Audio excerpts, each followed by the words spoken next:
Jaya Radha Madhava Kunja Bihari Jaya Radha Madhava Kunja Bihari Gopi Jana Vallabha Girivaradhari Gopi Jana Vallabha Girivaradhari Yashodanandana Brajajana Ranjana Yashodanandana Brajajana Ranjana Yamunatira Vanachari Yamunatira Vanachari Jaya Radha Madhava Kunja Bihari Jaya Radha Madhava Kunja Bihari Gopi Jana Vallabha Girivaradhari Gopi Jana Vallabha Girivaradhari Yashodanandana Brajajana Ranjana Yashodanandana Brajajana Ranjana Yamunatira Vanachari Yamunatira Vanachari Jaya Om Vishnupada Paramahans Parivrajakacharya Ashotram Shata Srimad Bhakti A.C. Vedant Swami Maharaj Prabhupada Ki Jai Jaya Om Vishnupada Paramahans Parivraj Acharya Ashotra Shata Srimad Bhakti Siddhanta Saraswati Goswami Maharaj Prabhupada Ki Jai Ananta Koti Vaishnavinda Ki Jai Namacharya Srila Harudas Thakur Ki Jai ISKCON founder Acharya Srila Prabhupada Ki Jai, Ramsakaho, Sri Krishna Chaitanya, Prabhu Nityananda, Sri Advaita Gadadhar, Shivasadi Gaur Bhakta Vrinda Ki Jai, Shri Shri Radha Krishna Gopa, Gopinath, Shyam Kunda, Radha Kunda, Giri Govardhan Ki Jai, Shri Shri Radha Madhava Ki Jai, Shri Vrindavan Dham Ki Jai, Shri Mayapur Dham Ki Jai, Jagannath Puri Dham Ki Jai, Ganga Mai Ki Jai, Yamuna Mai Ki Jai, Tulsi Devi Ki Jai, Bhakti Devi Ki Jai, Shri Harinam Sankirtan Ki Jai,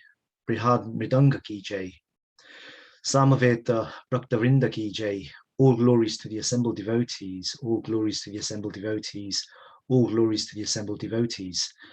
Gaura Brahmananda Hari Hari Bol, all glories to Sri Guru and Sri Gauranga, all glories to Sri Prabhupada. Om Namo Bhagavate Vasudevaya. Om Namo Bhagavate Vasudevaya. Om Namo Bhagavate Vasudevaya.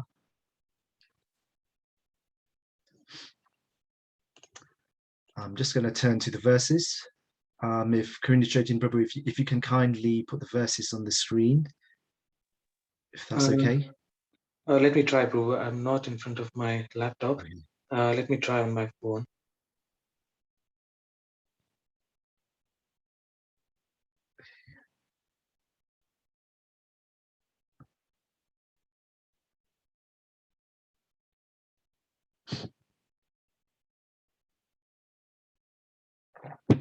I think in the meantime, you can continue, Prabhuji, if that's okay with you. So we are looking at verses 1.847 up to 1.49. I'm just going to recite the verses first and read the translation purport, and then I'm just going to discuss. So 1847. Aharaja Dharmashutash Chintayan Surhidam Vadam Prakritena Atmana Vipraha Sneha Moha Vashamgataha. And the translation by Srila Prabhupada. King Yudhishthira, son of Dharma, overwhelmed by the death of his friends, was aggrieved, just like a common materialistic man. O sages, thus deluded by affection, he began to speak. And the purport by Srila Prabhupada. King Yudhishthira, though he was not expected to become aggrieved like a common man, became deluded by worldly affection by the will of the Lord, just as Arjun was apparently deluded. A man who sees knows well that the living entity is neither the body nor the mind, but is transcendental to the material conception of life. The common man thinks of violence and non-violence in terms of the body, but that is a kind of delusion. Everyone is duty-bound according to one's occupational duties. A Kshatriya is bound to fight for the right cause, regardless of the opposite party. In such discharge of duty, one should not be disturbed by annihilation of the material body, which is only an external dress of the living soul. All this was perfectly known to Maharaj Yudhishthira, but by the will of the Lord, he became just like a common man, because there was another great idea behind this delusion. The king would be instructed by Bhishma as Arjun was instructed by the Lord himself.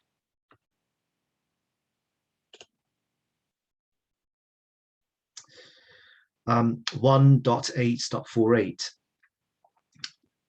Aho me pashyat agyanam hridi rutam duratmanaha bharakyasya dehasya bahyo me shohini hataha. King Yudhishthira said, "O my lot, I am the most sinful man. Just see my heart, which is full of ignorance.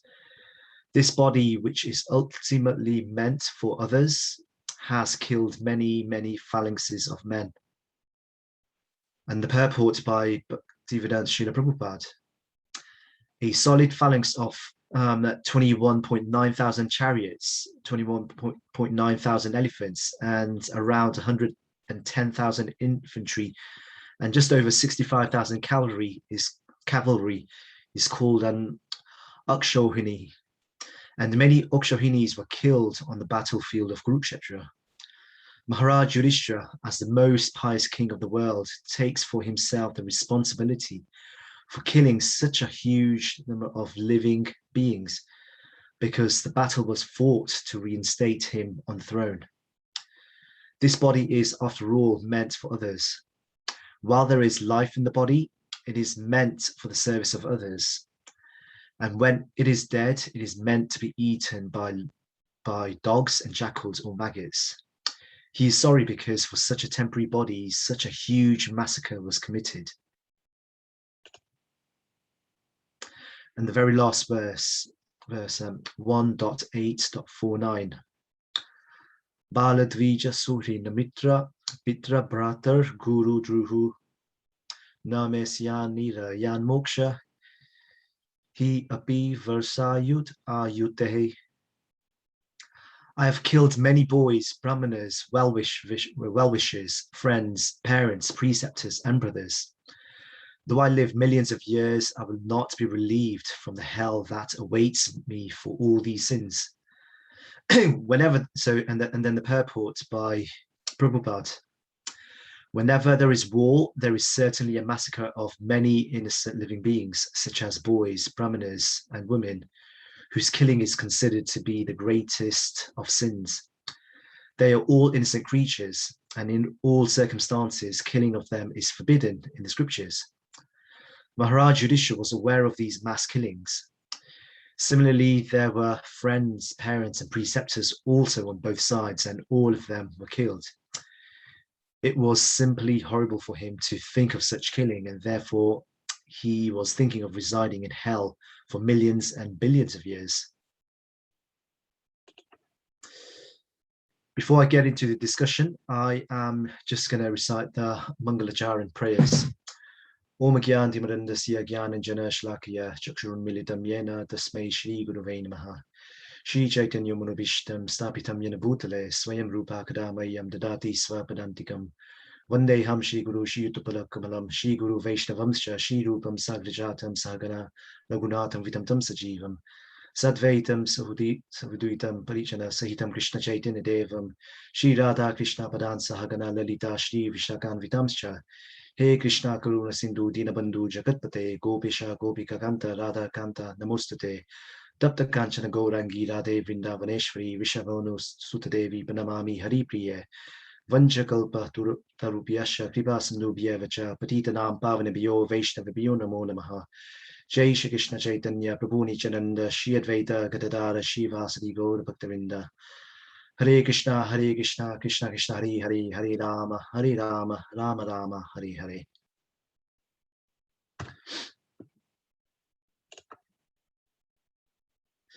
Hare Krishna, dear devotees. Thank you once again for joining, and thank you to Karuna Chaitanya Prabhu for inviting me to give this class. I'm in no way qualified to speak about the Bhagavatam, and so if anything, this just gives me the opportunity to take your association and actually read the Bhagavatam with you. Generally speaking, I will speak on the strength of Prabhupada and his various commentaries, and also on the strength of various other acharyas. So, especially the senior devotees, please bless me so that I can share something that is, useful to you.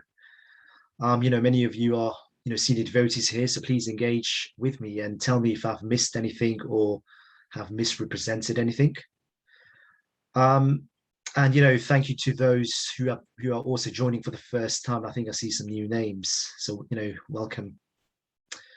Now, in terms of the glories of the Bhagavatam, according to Mimamsa Shastra, which sets out the rules of Vedic study, according to Mimamsa Shastra, the Vedas are actually arranged in a sequence. The earlier sections of the Vedas are called Karmakanda or Purva Mimsa. They are more to do with the rituals, and they help us to navigate the three modes of nature, and they are all about improving our material position. And then you've got the later sections of the Vedas, which are Uttamimsa, or the Upanishads and Vedanta, and they take one to the stage of Brahman realization. But however, even the later sections of the Vedas were very ambiguous. So Vyasadeva compiled his masterpiece, which is the Srimad Bhagavatam. And according to Mimsa rules, where there are conflicting and contradictory messages appearing in the Vedas, then it's said that the later rules or the later instructions are to be accepted as the higher truth. And therefore, because the Bhagavatam was compiled right at the end of Vyasadev's writings, it naturally gives us the highest conclusion. And the highest conclusion being, Brahmeti, Paramatmeti, Bhagwan, Iti Shabdati, it gives us the highest, or all the levels of realization of the absolute truth. And it all culminates in Krishna Prem. And the Bhagavatam is not just sacred for us, but it is also sacred for some of the other Vaishnava Sampradayas as well. So we are very fortunate that we've got this great text available to us in a format that is relatively easy to understand with helpful commentaries. Now, we're on Canto 1, Chapter 8, and the whole of Chapter 8 was about how Maharaj Parikshit was saved whilst he was in the womb of his mother. And then Kunti Devi appeared, and she offered some really wonderful prayers to Krishna. And so this chapter was all about the prayers of Kunti Devi, and we've actually reached the end of those prayers now. And the prayers of Mother Kunti, they were really in awe and reverence of Krishna. And she was also reminiscing on Krishna's pastimes in Vrindavan as the son of Mother Yashoda, who was actually, bound by her. And, and on, while she was reflecting on his pastime in Vrindavan, it appears that Krishna, he appears to be more dependent in Vrindavan, in Vrajbhumi, because of that rasa that he displays. And it's simply because his Shakti, Yogmaya, hides his opulence and turns Krishna on the same level as everyone. So the devotees there don't really see him in terms of awe and reverence. And so Kunti Devi, in her prayers that were discussed over the last couple of months or so, described his awe and reverence. Even though Krishna is the most supreme person, he became subordinate to his own devotees, and this is the greatness of the Supreme Lord. And now, in this bit of the Srimad Bhagavatam, Mother Kunti had stopped speaking, and so the prayers are now over. And now Krishna accepted the prayers, and then he was just about to leave to return back to Dwarka, and that is when Yudhishthira stopped him, quite lovingly. And at this point, Yudhishthira is so grieved in the aftermath of the war because so many of his relatives and friends and millions of others had been slayed by him and his troops, simply just to reinstate him as king. And Yudhishthira, in these verses that I recited, describes his guilt, and it seems to indicate how he had acted against religious principles of Dharma. And he feels so guilty and at loss, and so he's just lamenting to Krishna. Now, in these verses, there are a few themes that stand out, and in the verses in the purport, which I was going to discuss. And the three themes are one's dharma and work according to religious principles. Secondly, the purpose of this body. And then thirdly, how the Lord, as the inner controller of all, or the inner controller of his devotees, uses his devotees for higher purposes. Now, the first theme is about dharma. So here Yudhishthira is actually lamenting just like a common man. He's actually behaving in a very similar manner to that of Arjun right at the beginning of Bhagavad Gita, if you may remember, in chapter 1 and 2, when Arjun presents the same arguments that, Krishna, how can I fight my relatives? I'll be committing a huge sin.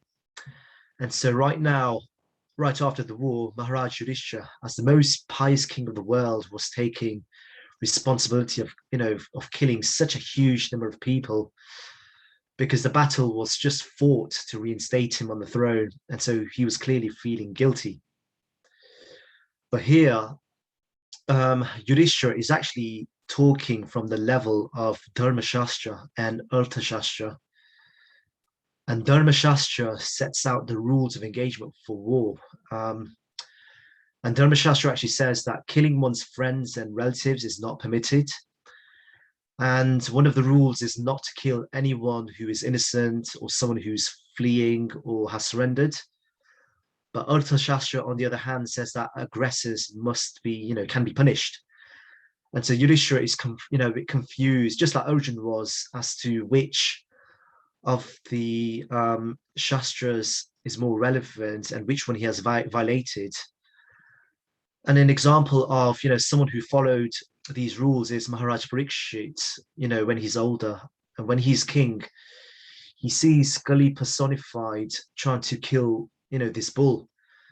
And that is also a sin. So Maharaj Parikshit at the time, he got his sword out about to kill the bull, which is Kali personified. Kali personified being the personality that was going to bring about Kali Yuga. But because then Kali surrendered to Maharaj Parikshit and said, my dear king, I'm sorry, but, please just give me shelter. That's all I want. That's when Parikshit put down his sword and didn't kill Kali. So this is just an example of, a king following the rules of Dharma Shastra or Artha Shastra. And so, here, Yudhishthira was a very elevated and pious man. But like Arjun, he was just bewildered about which dharma he had violated. But the thing is that in all of his guilt, he missed a very fundamental point. Yudhishthira Maharaj, he generally always spoke from the perspective of lower level dharma and didn't really appear to follow the higher purpose behind dharma. But he was, of course, just playing the role of an ordinary man too, which I will come back to. And so he was always following the lower level dharma principles. And an example of this is when him and the Pandavas were in the gambling arena of Hastinapur, many years before the war. He gambled everything away, in the Mahabharata. And when he was being exploited by the Kauravas right there in the court, and even when Draupadi was being, disrobed, he actually used dharma as a reason to stop Bhima and Arjun from defending their honor. And so, he actually used dharma to not fight back. And then a bit later in the battle, when Krishna asked Yudhishthira to speak a white lie, again, Yudhishthira actually used lower level teachings of Dharma Shastra and said, no, Krishna, I cannot lie. I've never lied before, and it goes against Dharma. And so, Yudhishthira was actually very pious. But Prabhupada said that simply being a pious and religious person doesn't make one perfect unless one knows the real purpose behind, Dharma itself. And here's the thing, guys, Dharma and morality is explained in the various Vedic texts, such as Manusmriti. But the question is, what is the purpose of Dharma in all the Vedas? And the answer to this is that, Ramanujacharya of the Sri Sampradaya, he says in his Gita Bhashya that the highest truth revealed in all the Vedas is the supreme being Krishna. And all the instructions of, Dharma Shastra, the Itihases like the Ramayana and Mahabharata and all the Puranas, all those scriptures ultimately describe the means for reaching, Krishna and for pleasing him. And, Krishna himself has said, Vedeche sarve aham eva vedyo, meaning by all the Vedas, I am to be known. This is what Krishna said in the Bhagavad Gita. And the purpose of all the different types of dharmas and shastras is generally to first help us become regulated, then later become detached and become self-controlled, gain knowledge, become established in the self, and then at the end of all of that, surrender to Krishna, bahunam janmanam ate gyanavan, and this can take many, many lifetimes. And so, what Yudhishthira should have realized is that following dharma just for the sake of being pious has no real value, because the highest dharma of all is actually to please Krishna. And the battle that was fought in Hastinapur was, in Kurukshetra, was fought for Krishna's satisfaction, to help him establish the principles of religion and to punish sinful aggressors. This should have been Yudhishthira's realization. But on the other hand, Yudhishthira was actually lamenting just like a common man. He was confused, not knowing which dharma was relevant, right now. And his situation was just like Arjun previously. And so, the difference between Arjun and Yudhishthira was that Arjun, after hearing the Bhagavad Gita, he considered what pleases Krishna, and then he therefore fought heroically.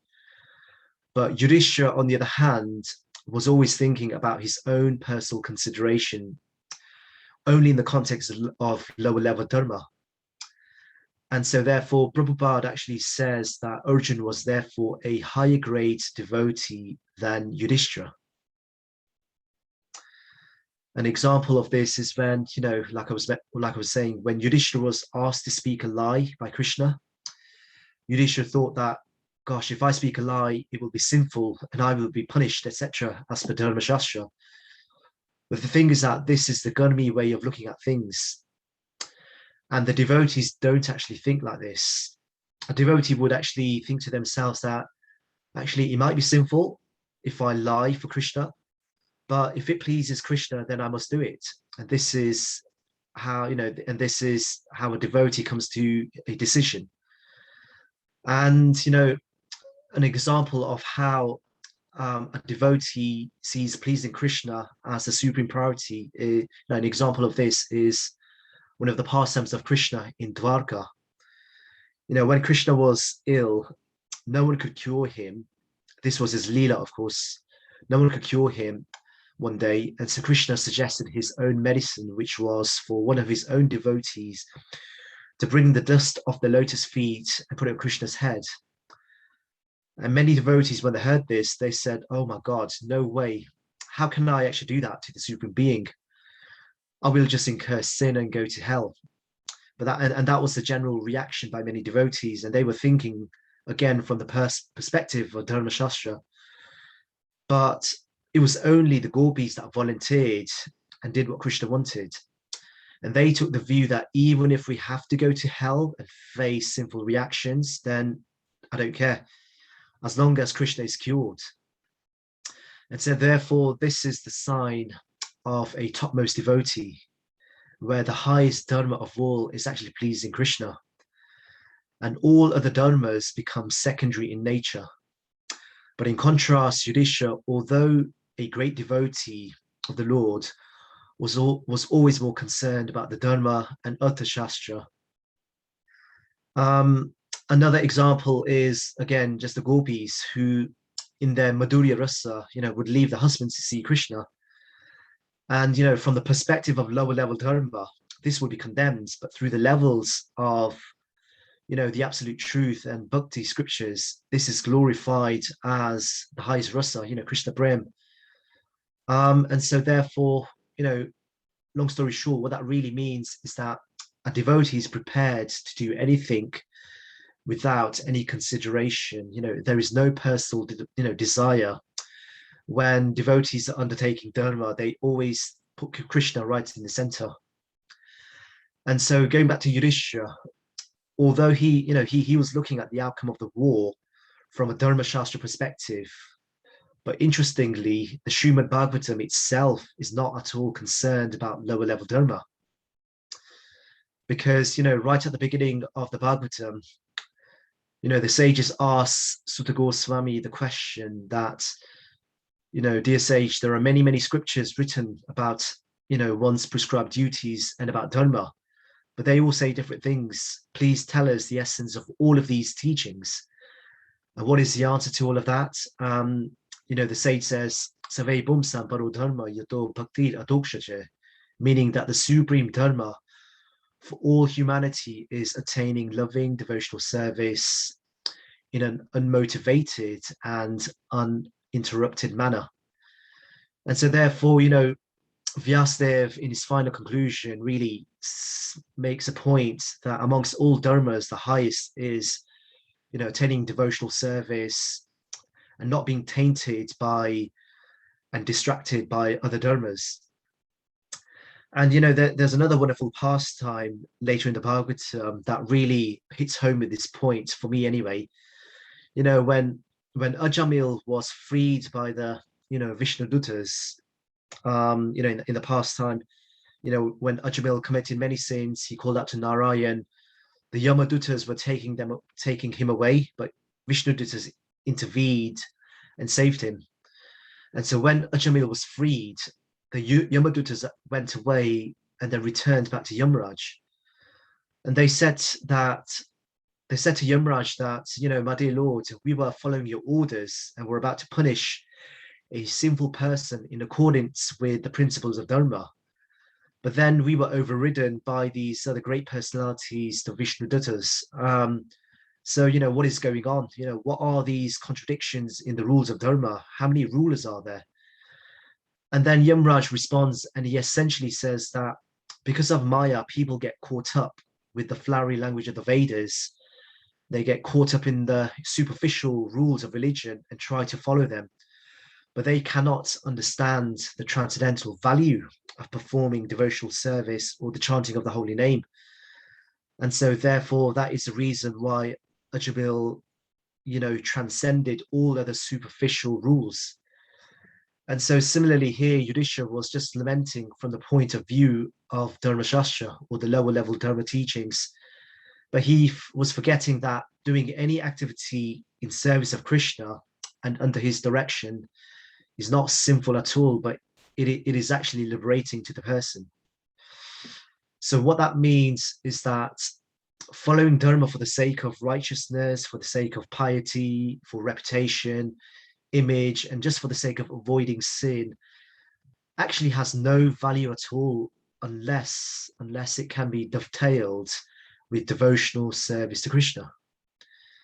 And so performing any dharma in the mood of serving Krishna actually takes precedence over all other dharmas and is the highest of all. So what that means is that it doesn't mean that one should therefore neglect all other duties in life. It just means that all dharmas should be dovetailed towards the ultimate service of Krishna. And this is the realization to take away from Yudhishthira's situation. And so the question to ask yourself, to ask ourselves is, what is the motivation behind my various duties in life, in how I'm running my family life, my work life. Am I doing this duty out of piety, or am I doing it for my own selfish motivation? Am I doing it to get rich? And am I doing it to just improve my material standard of living? Am I doing it just to, just accrue good punya and that's about it? The question to ask, is there an opportunity for me to connect with Krishna in my various dharmas and duties in life that I have to fulfill? So that was the first theme, the dharma side of things. The second theme was about the use of the body.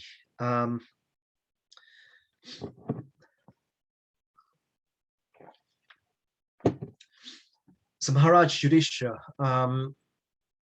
also makes a great point about how this body is meant for serving others. And, we know from our own experience that we spend so much of our lives just serving others.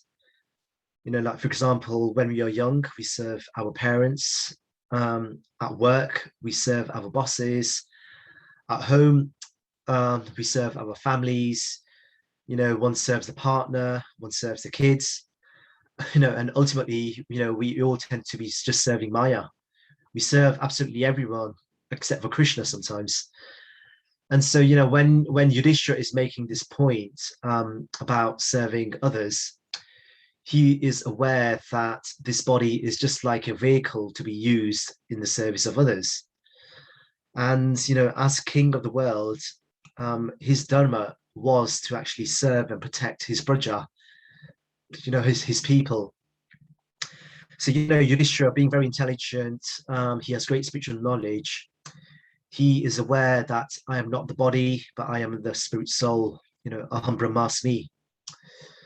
And that this body is, generally speaking, is always used in the service of others. But this realization only matures when we understand who the ultimate proprietor of the body is. Because knowing that I am this body, I'm not this body, but I'm the spirit soul instead, is actually not enough. That is really just, just basic preliminary spiritual knowledge. Knowing that I'm a spirit soul and not this body is just basic knowledge, but it's not actually enough. The impersonalist philosophy, the Mayavad philosophy, basically ultimately arrives at the self. It just arrives at self-realization, but it doesn't really understand who the owner of that body is. It's pretty much silence on that. But the ultimate proprietor of the body, of course, is Krishna. And so therefore, the best service of all is also to realize the body to serve him. And, so this body is actually like a leasehold agreement. It's not a freehold. We all fall under the illusion that this is my body. We look in the mirror, trying to look all pretty, etc., and thinking that we are this body. But, the landlord is actually Krishna. He's the true proprietor of this body. And we are just simply the occupants living in this temporary body made of matter. And when we leave this body, the title deeds, the ownership of this body does not come with us. It is reduced to ashes. And Krishna is the owner of all material energy, so it all belongs to him. So, from a Dharma Shastra perspective, which is the level that Yudhishthira Maharaj was speaking in these verses, the purpose of his body was to serve the citizens as per his Varnashram Dharma. But on the spiritual platform, the ultimate purpose of the body is actually to serve and please Krishna.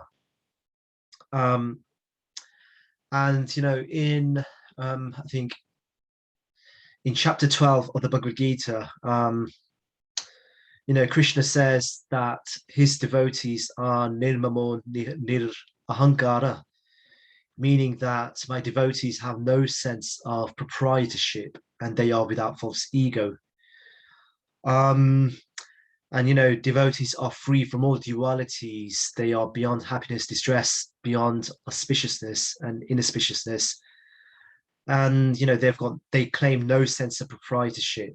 And, linked to this whole point, Bhaktivinoda Thakur, in his book Jaiva Dharma, also speaks about dharma, and he splits it into two very distinct categories. He talks about one type of dharma which is temporary, and another type of dharma which is eternal.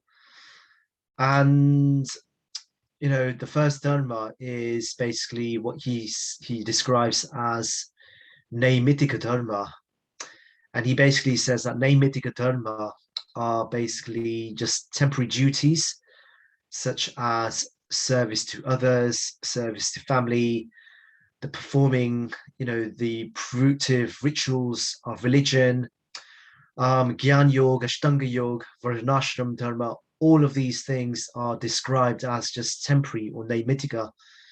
They are all temporary because they are only ever followed whilst you are in this body made of prakriti. They are all to be followed whilst you are just in this body. So therefore, they are all temporary. But on the other hand, using this body to serve Krishna is actually Nitya Dharma, or the eternal duty of the soul. Because service to Krishna, whether you are in the body or whether you are liberated, it continues. It is actually Nitya. It is the Sanatan Dharma of the soul, or the Nitya Dharma of the soul. And so, the Nitya Dharma of the soul is to serve Krishna. Chaitanya Mahaprabhu said, Jivera Swarupa Hoya Krishnara Nityadas, that the constitutional position of the living entity is to be the servant of the Supreme, or the servant of Krishna. And so, just as the Nitya Dharma of sugar is to taste sweet, the Nitya Dharma of the soul is also to serve Krishna.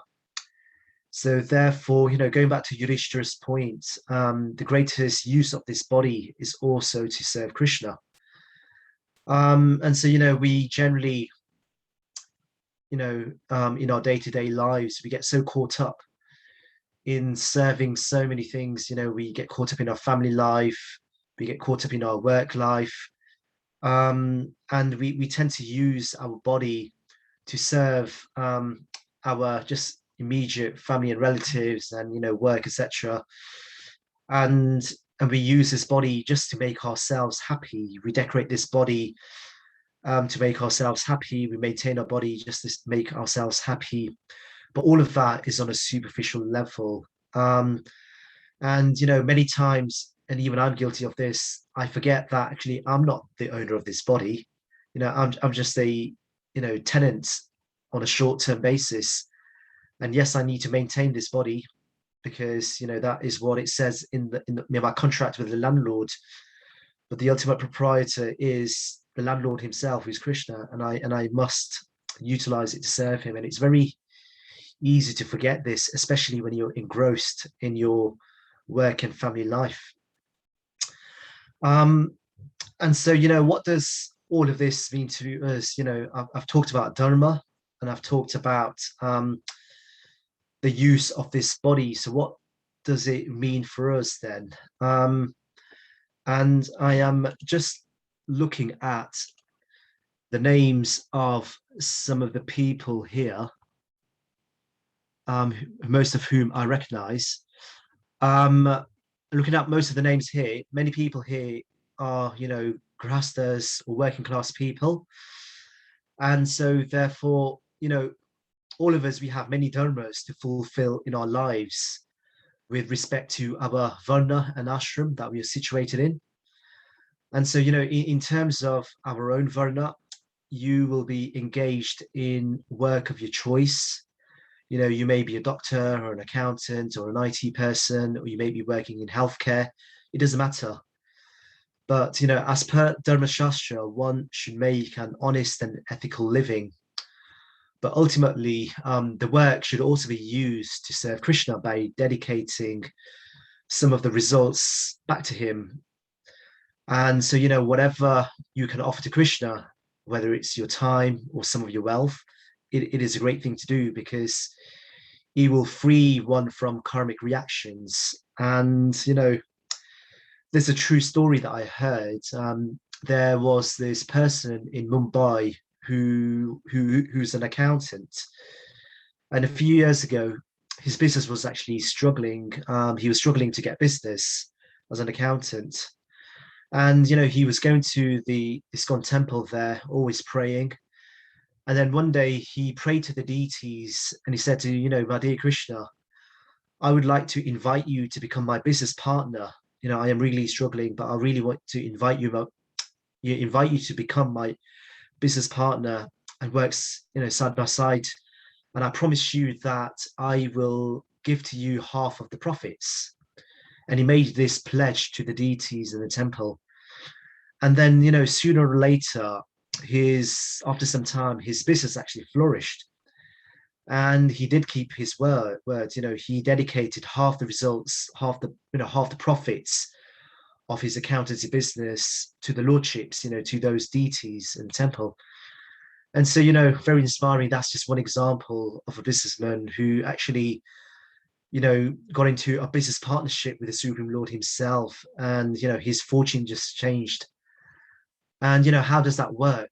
Well, Krishna is, Madhav. He is the husband of the goddess of fortune. He is Lakshmipati.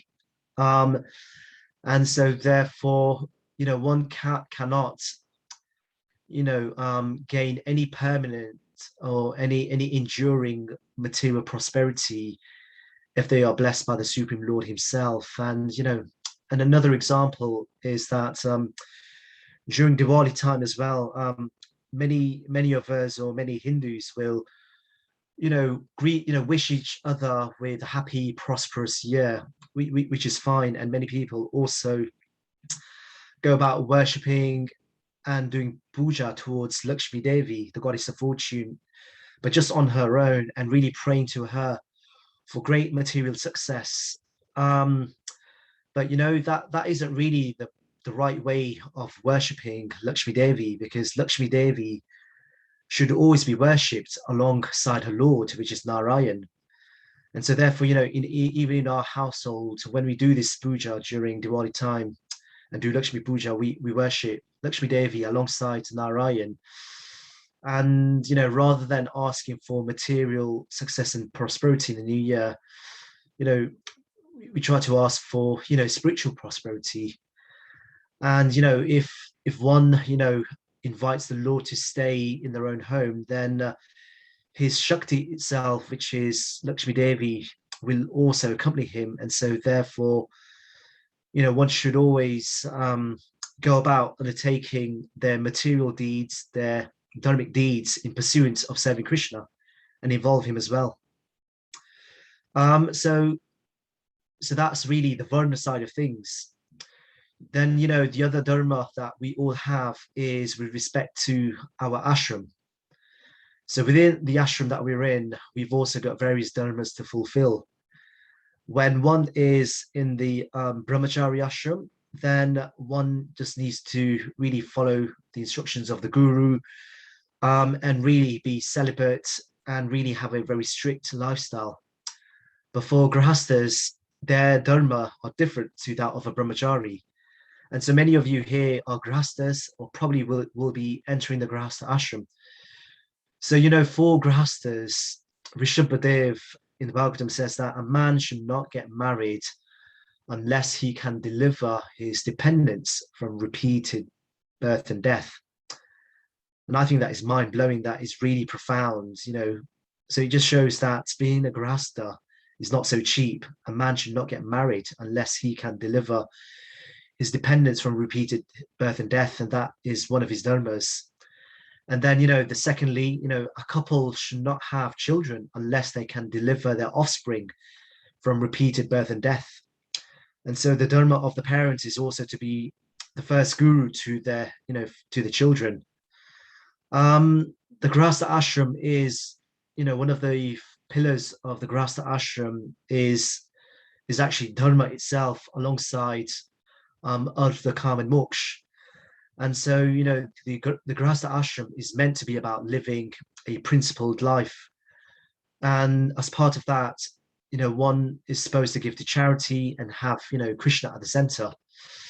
And so, living and working together with Krishna in the center is actually the highest dharma for grihasthas, for many of us. And so, what we can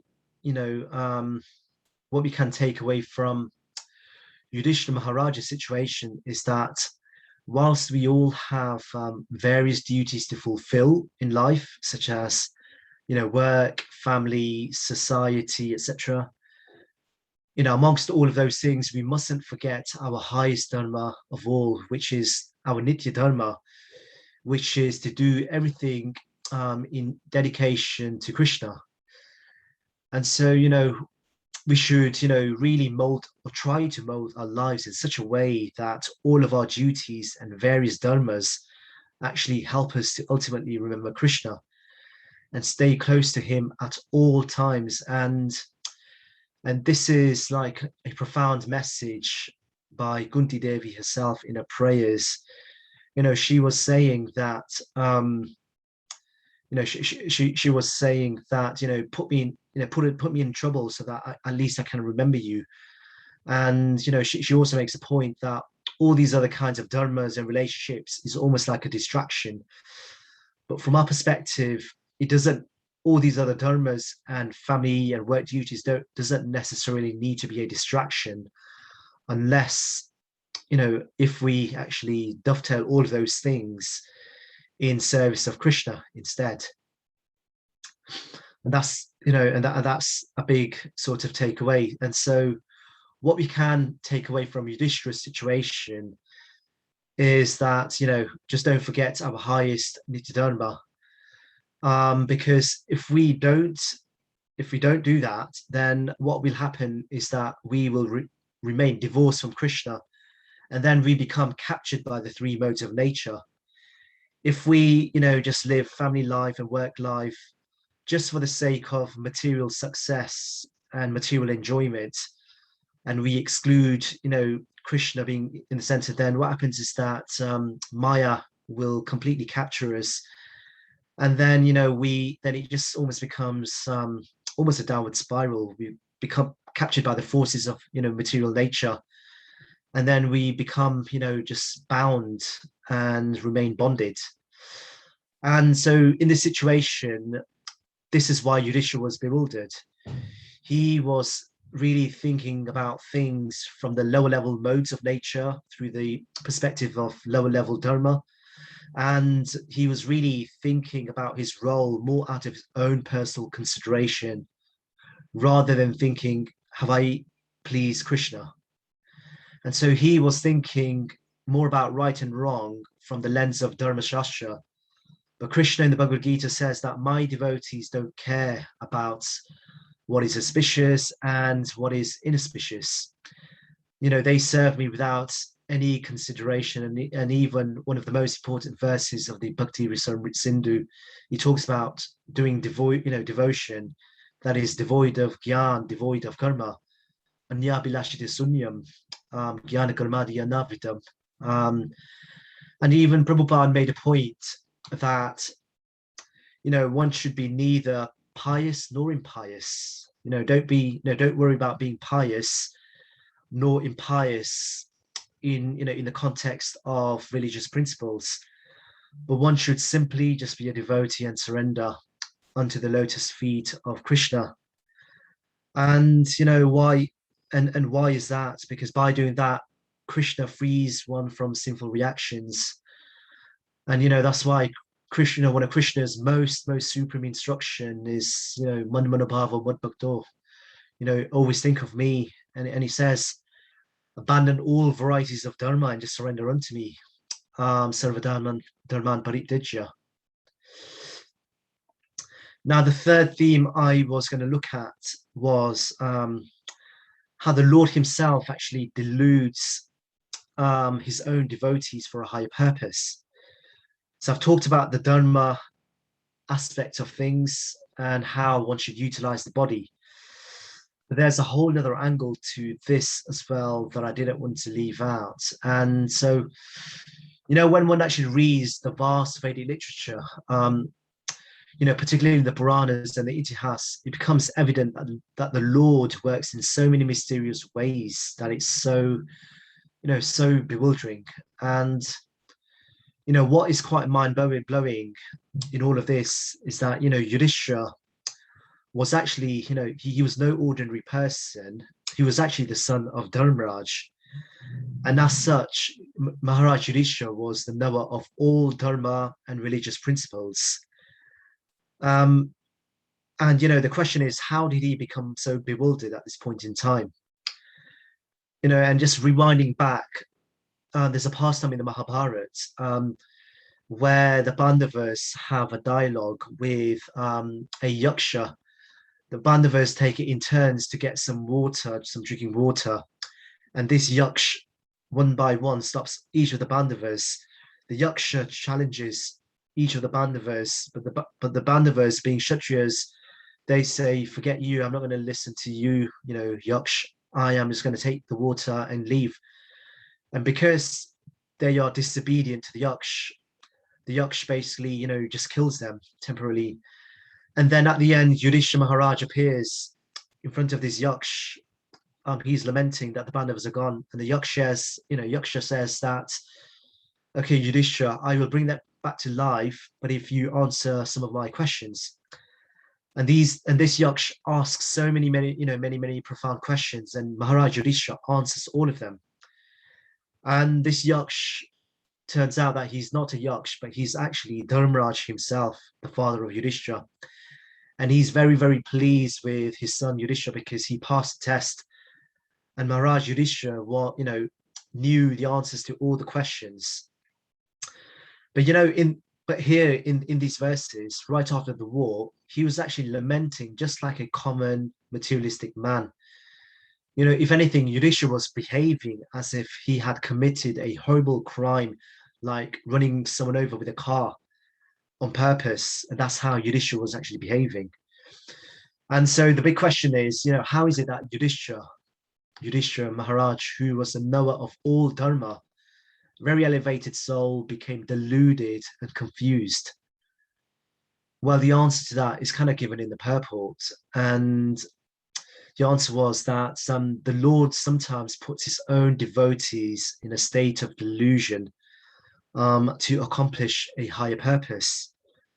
And I just find this point really, really fascinating. And an example of this is with Arjuna as well. At the beginning of the Bhagavad Gita, he became confused about, his duties. And why did that happen? The Acharya said that, well, it's simply because he gave Lord Krishna the opportunity to speak the Bhagavad Gita. That was the higher purpose.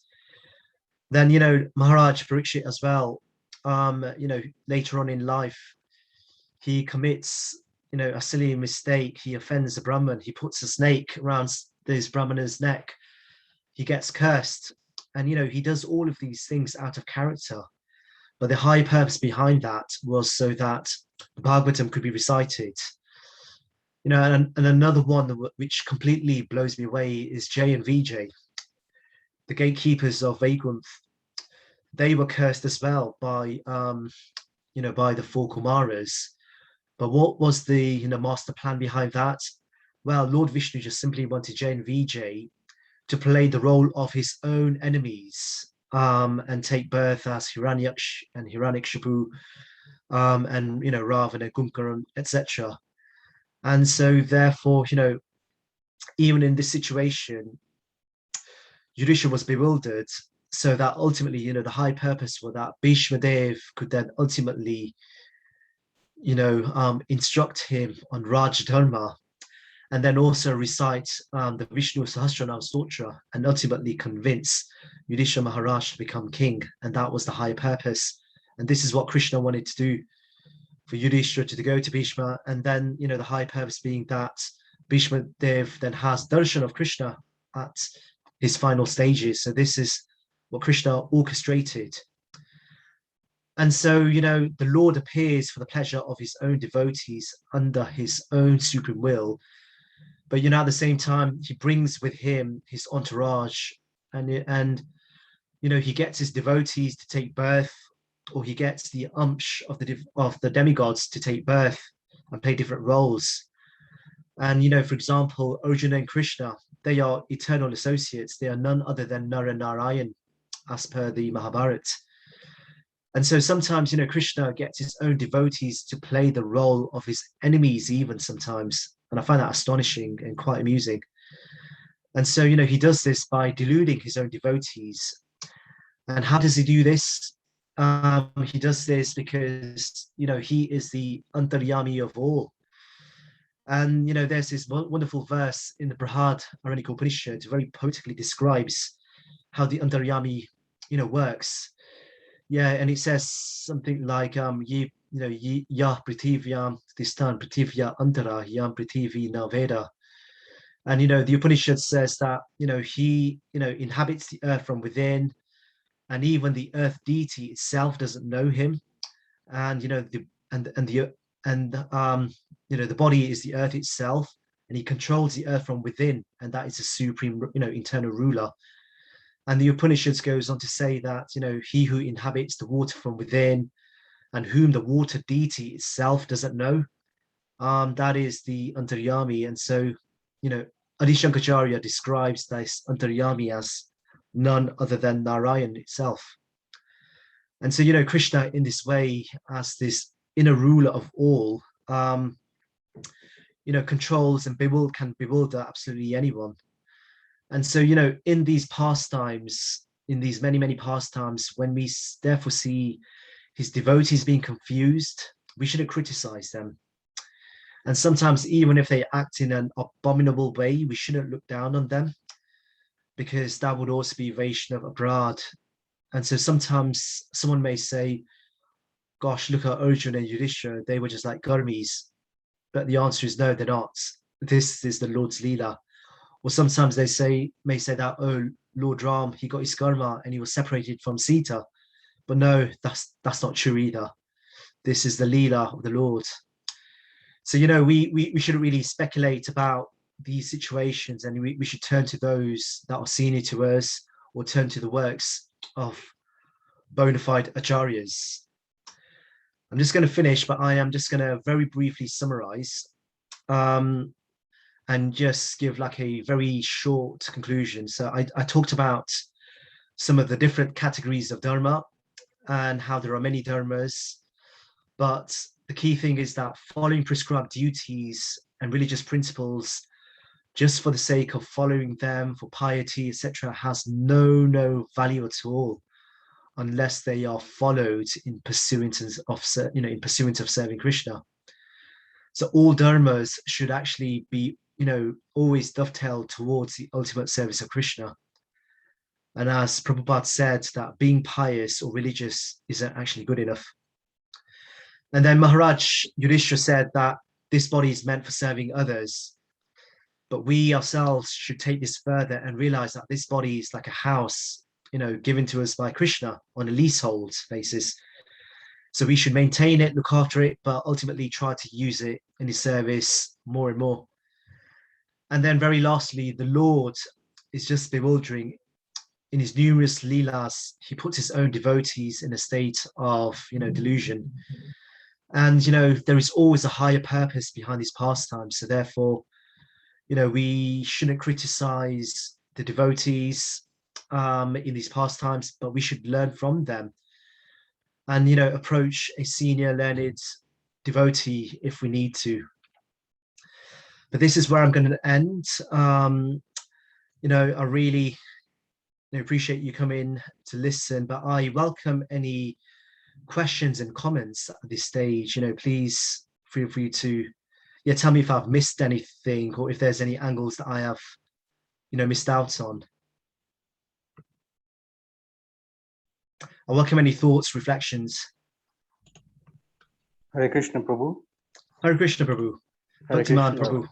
Hare Krishna. Wonderful class today. Wonderful points you brought up. It's really refreshing to see these points, which you can see that these are coming from the books by Prabhupada, and the points are pertinent to these verses, which is wonderful. You mentioned earlier about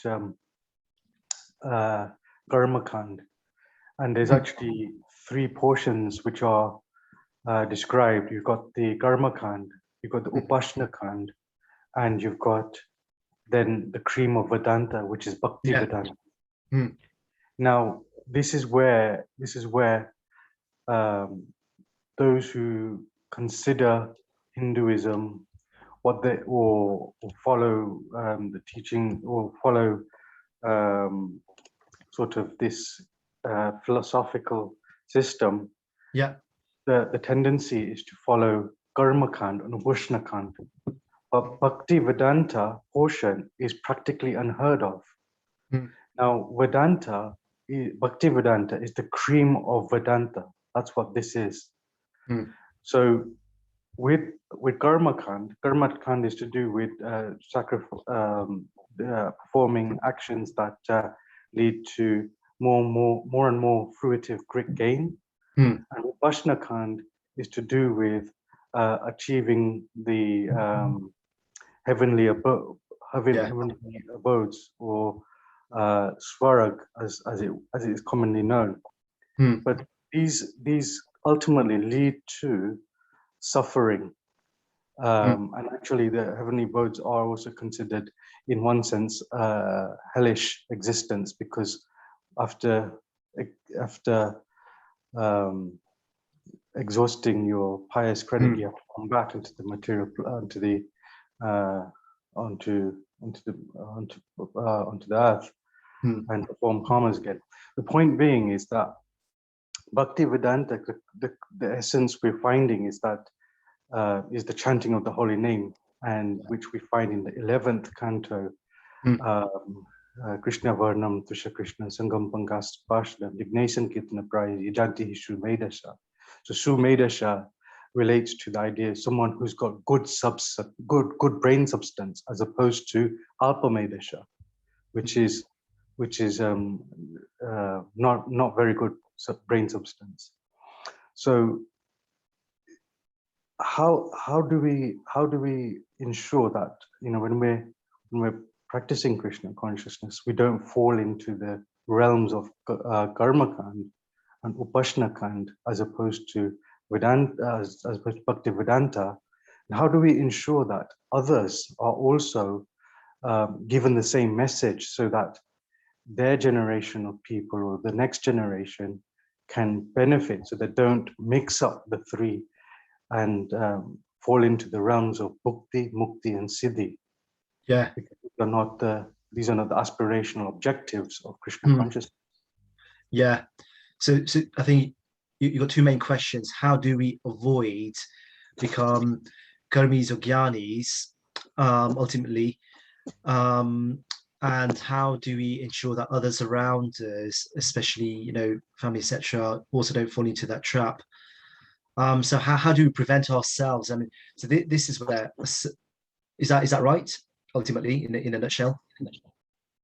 Yes, those two points, in terms of those 2 questions, that's correct.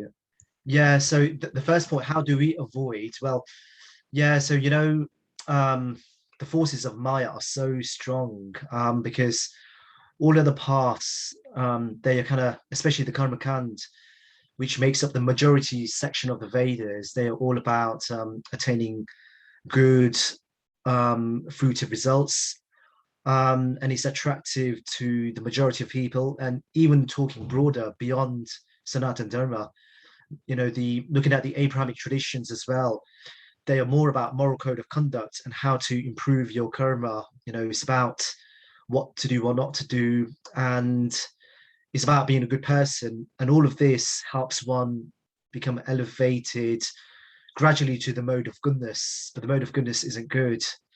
But as aspiring devotees, we need to follow what the Bhagavatam says, because, as I was mentioning, the Bhagavatam is not concerned about the lower level practices of religion. And so therefore, the way to make sure that we don't become karmakandis is through our association, following the footsteps of the guru, and for those who are not initiated, have Siksha guru who can actually advise you as well. Association personally is really powerful, and that's probably the single biggest game changer. Because I personally, I've been reading the Bhagavad Gita and the Bhagavatam, since my childhood, but none of it really actually hit home until I had association. So association is what becomes a game changer, and if you can't associate personally, then pick up the phone, build relationships with people, because the Katha Upanishad actually says that the supreme self cannot be attained through gyan, through many practices. It can only be attained by the one that the supreme self himself actually chooses, and it requires, in other words, it requires divine mercy. And so how does one attract divine mercy? Well, devotional service. And the best way to do devotional service and keep inspired is through association.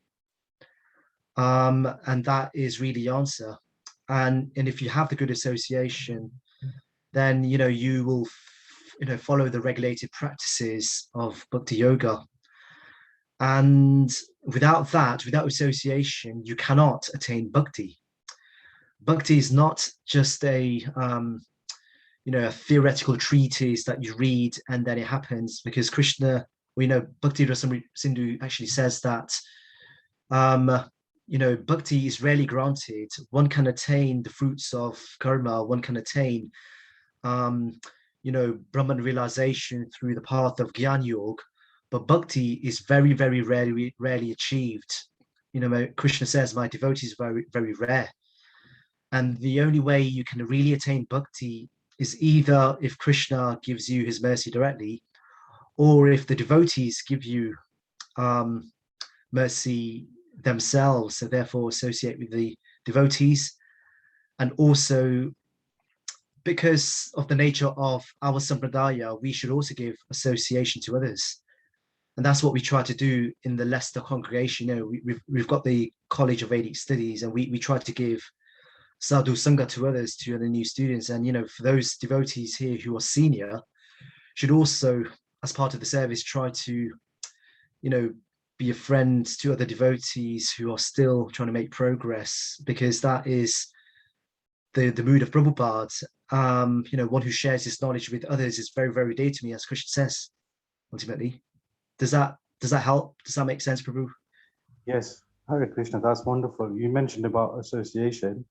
So there was another lecture I was listening to. Lecture was mentioned, and Prabhupada has mentioned this also, that we're actually when we come in contact with this devotional service through the Gaudiya system, through ISKCON, actually we start to become in contact with devotional service. This devotional service qualifies us to then become, doesn't qualify us, but puts us on the path of aspiring towards, and not just aspiring, but trying to take on devotional service. So this devotional service, the devotees are known as Kripasiddhas. Kripasiddhas means beggars of the holy name. So that begging process is begging in the association of devotees also, that those that have the seed of bhakti, we associate with those that have the seed of bhakti, because they can implant bhakti, and also they can give Krishna consciousness to us, to others, like that. So just sharing this situation of speaking to a very elderly lady within my family. We've not seen each other for many years. They came down our house, and it was interesting. She was very favorable to Krishna and everything, but then when we talked from the point of view from the Hare Krishna perspective, the Gaudiya perspective, she started to realize she'd never heard of Krishna consciousness before, and never heard of anything that we've discussed already. She's only heard typical things of her age, of, you know, like an elderly Gujarati woman looking at Krishna from the eyes of the temples that she's been around and the family and the sangha she's had, but she's never heard of Krishna consciousness like this through parampara. It was an eye-opener for, well, it's not, in one sense it's not an eye-opener for us, but in one sense it is an eye-opener for us, that at such an advanced age, now she's understanding, oh, I've not actually thought about any of this, that what to do at the point of death, what happens at death. Oh, the senses are out. Oh, you're supposed to chant Hare Krishna. Oh, so that's what you're supposed to do. It's very surprising when you start to see actually what's actually happening in today's society, even in our communities. So even when we meet our family members, we can talk about Krishna as opposed to prajalpa, as opposed to unwanted things. I mean, thank you for sharing that, Prabhu. And one of the reasons why we're in this situation is because actually the Gaudiya Vaishnava path, the Gaudiya Vaishnava Parampara, is, I think, the only Vaishnava Sampradaya that is missionary in its mood.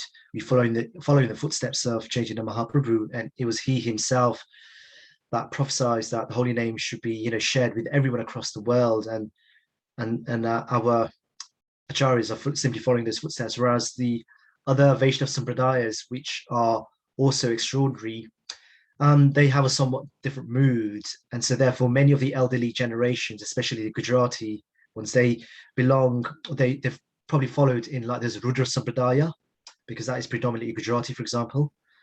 And you know, many people of an Indian background, they follow like the Sri Sampradaya or the Rudra Sampradaya, but they are not really missionary. They don't really push the education side of things. It's more cultural. But what they present is also absolutely perfect. But this is, you know, all of this is a symptom. The point is that we're fortunate that we've got access to this Sampradaya, really. Yes, and then we also have the details contained within this that put us principally on the path of devotion, on a principle-based basis, philosophically grounded in details that outline the principles that underpin our core objectives. Yeah, which is somewhat missing in the way, because otherwise we can all claim, oh, I love God, that's nice, I love God, but on what basis is that love expressed? How is that? Is it done on a whimsical level? There's a word which Srila Prabhupada uses. It begins with C, which I forget. It's in the I think it's 5.29 in the purport. The word whimsical. He uses this word whimsical. It's a very specific word. I can't quite remember, but it's a very poignant word. But this whimsicalness just doesn't cut it in terms of, yes, you can try and then you might just wing it, but this winging it is not what it's about. It's about doing it feelingly, which is what we find in Queen Kunti's, that those who are materially exhausted will do this, and then the result would be done feelingly, with feeling, like that. Yeah, I mean, that's why Krishna in chapter 12 of the Bhagavad Gita says, always fix your mind on me. But if you can't do that, then follow the regulative principles of bhakti. And if you can't do that, then work for me. So he gives, you know, the yoga ladder. You know, if you can't do these things, then he tells us the next best thing to do. So, and you know, there's the opportunity to share these things with others as well. Thank you, Prabhu, for sharing. I'm just conscious of time as well, and there's one question on the chat. So Jay says, I think it was implied that it was okay to lie as long as it pleased Krishna. In what situation would telling a lie please Krishna? Well, okay, I mean, I think the short answer is only if Krishna was to tell you to lie. And this is what happened to Yudhishthira. You know, Krishna himself, you know, face to face on the battlefield, and Krishna being very tactical, but also being the Supreme Lord himself, the deliverer of all sinful reactions, just said, right, Yudhishthira, go and lie to your guru and tell him that Ashwatthama's dead. But you don't have to tell him that you're referring to Ashwatthama the elephant. And if Krishna says, then that's fine. But what does it mean in terms of our contemporary lives? Well, it is unlikely that Krishna is going to come and tell us to lie about something. So therefore, it's not a situation that would be relevant to us. But the key fundamental thing to take away is that we should ultimately please Krishna. So when there is a conflict of different types of dharma, like Artha Shastra versus Dharma Shastra, then try to think, is this going to please Krishna ultimately? Is this really going to please Krishna? And it's really the motivation. Am I pleasing Krishna in doing this? And if your motivation is really materialistically driven, then you're not pleasing Krishna. But if you're thinking that I want to, accumulate lots of wealth, not to improve my standard of living, but I want to use my wealth to please Krishna, then Krishna will be pleased. So the question, so the key point to take away from this point about lying is what pleases Krishna. Ultimately, I hope that helps. Does anybody have any other thoughts, questions, any final points? Hare Krishna Prabhu, I just had one further point just to add. It's probably quite subtle, actually. Yeah, sure. When you were talking about Yudhishthira acting from like a lower Dharma perspective, my understanding of this would be that he'd been acting from a level of his senses and his mind, so more in kind of like a mood of sense gratification, as it were. Whereas if you were acting from like a higher level of dharma, you'd probably be acting from the level of the atma and the intelligence, so from more of a reflective point of view, and therefore you'd be able to kind of recognize and acknowledge that you'd be acting in order to please Krishna. It was just a very kind of subtle point to kind of add to what you said. Yeah, yeah, that's right. The lower dharmas, they are all about, attaining material sense gratification, but in a way that is bona fide and accepted by scriptural injunction. And so therefore Yudhishthira Maharaj, he was thinking more from the perspective of the body-mind complex. Yeah, that's right. And the body-mind complex being that I'm a Kshatriya, I must follow my Kshatriya dharma. So he was identifying himself with his social designation of being a Kshatriya, which is fine. But and the big thing, so Yudhishthira wasn't a person who was, indulging in sense gratification like what we see around, but he was certainly on the body-mind complex for certain, and at the level of Dharma Shastra. And so therefore, yeah, you're completely right there. But what he should have done is that, right, I'm a Kshatriya, this is my Dharma, but is this Dharma in pursuit of serving Krishna? And, if he realized that actually I am fighting this battle, not just to reinstate myself on the throne, and so that I can just, enjoy all the privileges of being king, but I'm doing it because, Krishna wants to establish the principles of religion and punish the aggressors. Because, the big contrast to Yudhishthira, it was actually King Bharat from the Valmiki Ramayana. When Bharat Maharaj from the Ramayana became king, he actually accepted none of the privileges of being king, but he accepted all the responsibilities of being king. So he actually lived his life just like a mendicant. He had matted hair just like Ram. He was living on fruits and roots. And when he was given presents, he actually dedicated to Ram, to the Barukan. And whenever he had a case to solve, he dedicated to Ram. And so, Bharat Maharaj from the Ramayana really shows, the performance of, how to be a king in the mood of Bhakti Yoga. And that is just one really extreme example. Whereas Yudhishthira Maharaj, yeah, he was on the body-mind complex. I hope that helps. It does. Thank you, Prabhu. Thank you. Yeah. Anything else before we go back to our Sundays? But thank you so much for engaging and asking some really wonderful questions, and thank you for attending as well. And thank you, Karuna Chaitanya Prabhu, for engaging me. I'm really grateful and really privileged to just share something today. Hare Krishna all. Thank you, Kiran Prabhu. It was wonderful to hear you again. You have such vast knowledge of scriptures. So I will trouble you again and again. Thank you so much. Hare Krishna, thank you all. His Grace Kiran Prabhu ki jai. Hare Krishna Prabhu, thank you for a wonderful class. Hare Krishna. Hare Krishna, thank you Prabhu for a wonderful class. Hare Krishna.